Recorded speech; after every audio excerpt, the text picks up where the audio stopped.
लंबे नाखून वाली संस्कारी बहू। अब ये क्या बात हुई भला, लंबे नाखून वाली बहू? भाई आज की मॉरल स्टोरी में ना कुछ भी आ रहा है, अब नाखून वाली बात ही आ गई। तो चलो आपको ऐसी लड़की से रूबरू करवा ही देते हैं। 25 साल की अंजलि अपने माता पिता बलराम और दामिनी के साथ एक बड़े से घर में रहती है। अंजलि के हाथों के नाखून 4 से 5 इंच लंबे थे।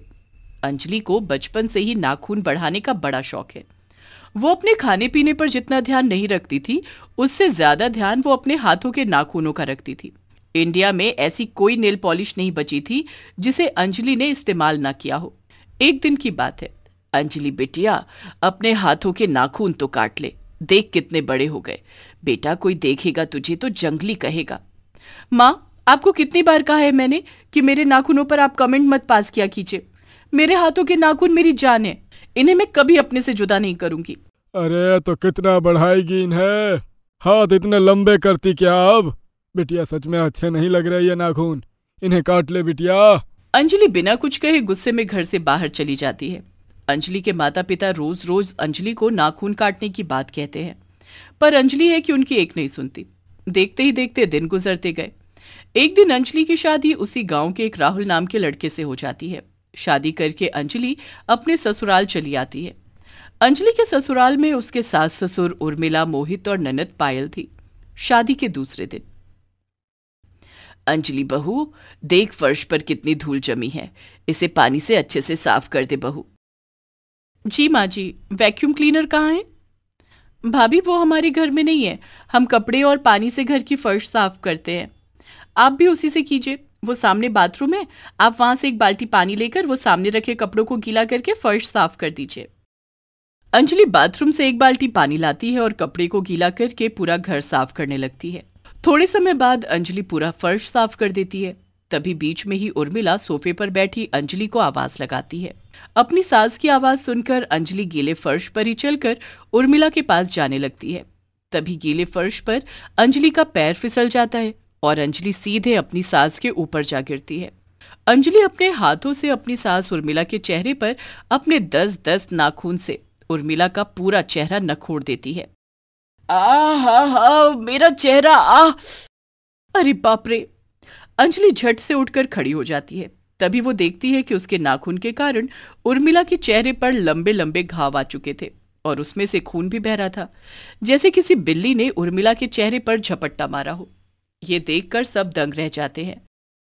अरे बाप रे, माँ आपके चेहरे पर कितने बड़े घाव आ गए, आपके चेहरे से तो खून बह रहा है। काली बिल्ली, ये क्या किया तूने? तेरे नाखून इतने कैसे बड़े हैं? पूरा चेहरा बिल्ली की तरह नोच डाला तूने मेरा। कितना दर्द हो रहा है मुझे। मुझे माफ कर दीजिए माँ जी, वो मेरा पैर गीले फर्श से फिसल गया था, उसी की वजह से मैं फिसल गई। तेरा सत्यानाश हो काली बिल्ली। पायल बिटिया चल मेरे चेहरे पर मलहम लगा दे। कितना दर्द हो रहा है, पूरे चेहरे को फाड़ डाला, बुरी गत की है।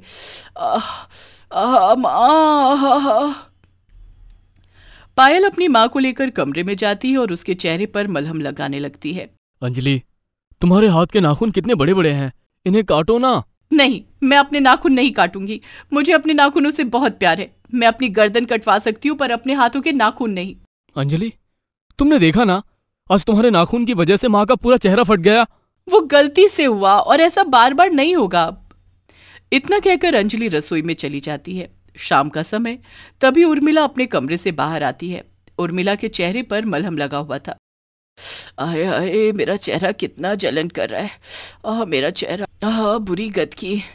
अंजलि बहू के नाखून बिल्ली की तरह है, पूरे चेहरे का सत्यानाश कर डाला उसने मेरे। तभी मोहित सोफे पर केला खाते बैठा था और वो केले का छिलका नीचे फर्श पर फेंक देता है। अब इधर से उर्मिला सोफे के पास आती है और इधर रसोई से अंजलि सोफे के पास आती है। तभी अंजलि जैसे ही सोफे के पास आती है, तभी अंजलि का पैर केले के छिलके पर पड़ जाता है और अंजलि फिसलते हुए सीधे उर्मिला के ऊपर जा गिरती है। और अंजलि के दोनों हाथ उर्मिला के चेहरे पर पड़ते ही अंजलि फिर से अपने नाखून से उर्मिला का चेहरा नोच डालती है और फिर से उर्मिला को नखोड़ डालती है। अरे बाप रे, मेरा चेहरा। उर्मिला की आवाज सुनकर सब वहां आ जाते हैं। अरे बाप रे माँ जी, मेरा चेहरा। उर्मिला के चेहरे से खून निकल रहा था। अंजलि, तुम्हारी क्या दुश्मनी है माँ से? तुम क्यों माँ पर एक ही जगह बार बार हमला कर रही हो? क्यों माँ को जख्मी करने पर तुली हो तुम? राहुल, मैं कहाँ जानबूझकर ये कर रही हूँ? हर बार मेरा पैर फिसल रहा है। ये केले का छिलका किसने फेंका था यहाँ? उर्मिला, इसमें बहू की कोई गलती नहीं है। ये केले का छिलका मैंने ही फेंका था यहाँ। अरे क्या जी रो रहा था आपका केला खाने को? इतनी बड़ी दुनिया में यही जगह मिली थी आपको केला खाने के लिए। पूरे चेहरे को नोच नोच कर जख्मी कर दिया उस काली बिल्ली ने। आए, बातें तो बड़ी बड़ी कर रहे थे इस अंजलि के माता पिता कि हमारी बेटी ऐसी संस्कारी है, आज्ञाकारी है। अरे ये संस्कार है इसमें कि आते ही अपनी सास के चेहरे का कीमा बना दिया इसने। भाभी, आप अपने हाथों के नाखून काटिए ना। अगर आपके नाखून ही ना होते तो आज माँ के साथ ये ना होता।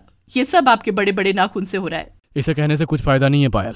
इस अंजलि को अपनी जान से ज्यादा इसके नाखून प्यारे हैं। ये कभी नहीं काटने वाली अपने नाखून। माँ जी लाइए, मैं आपके चेहरे पर मलहम लगा देती हूँ। मलहम लगा देती हूँ? अरे पूरे चेहरे को बिल्ली की तरह नखोड़ नखोड़ कर मलहम लगाने की बात कर रही है। तेरे हाथ से मलहम लगाने के बाद भी मेरे चेहरे को फाड़ देगी तू। हट यहाँ से। सब मिलकर अंजलि को उसके बड़े नाखून की वजह से खूब खरी खोटी सुनाते हैं। अपने बारे में ये सब सुनकर अंजलि खूब रोने लगती है। तभी सब अपने अपने कमरे में चले जाते हैं। उस दिन से कोई भी अंजलि को अपने करीब भी नहीं आने देता, न कोई अंजलि को हाथ लगाने देता। कई दिन ऐसे ही गुजर जाते हैं। अंजलि घर में खाना बनाना, काम करना, सब काम बड़े अच्छे से करती है। बस उर्मिला के साथ हुई उस घटना के बाद सब अंजलि से नफरत करने लगे थे। एक दिन पायल और अंजलि घर की छत पर लाल मिर्च सुखाने जाते हैं। भाभी देखिए, वो वहां धूप आ रही है। आप छत की कट के पास मिर्च डाल दीजिए, वहां धूप में मिर्ची जल्दी सूख जाएगी।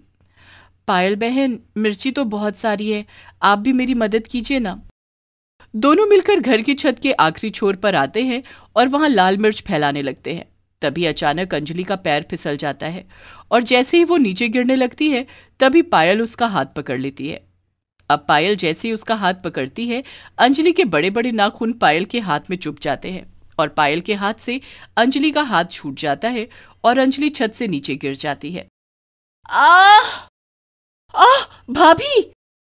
इतनी ऊपर से गिरने के बाद अंजलि को काफी चोट लग जाती है। थोड़े समय बाद अंजलि को हॉस्पिटल लाया जाता है। जैसे तैसे अंजलि का इलाज होता है और वो 2 दिन में ठीक होकर अपने घर चली आती है। देख अंजलि बहू, आज तेरे नाखून के कारण तेरे साथ इतनी बड़ी घटना हो गई। अगर तेरे नाखून बड़े बड़े ना होते तो आज पायल के हाथ से तेरा हाथ ना छूटता और तू इतनी ऊपर से नीचे ना गिरती। कितनी बार कहा तुझे राहुल ने कि अपने बड़े नाखून काट ले अंजलि, काट ले, पर नहीं। देख तेरे बड़े नाखूनों ने ही आज तेरी जान खतरे में डाल दी थी। मुझे माफ कर दीजिए माँ जी, आप सब मुझे माफ कर दीजिए। ये सब मेरे बड़े नाखूनों के कारण ही हुआ है। अब मैं अपने बड़े नाखून नहीं रखूंगी, इन्हें आज ही काट लूंगी। उसके बाद अंजलि उसी समय सबके सामने अपने बड़े नाखून काट लेती है और अपने परिवार के साथ एक हंसता खेलता जीवन बसर करने लगती है।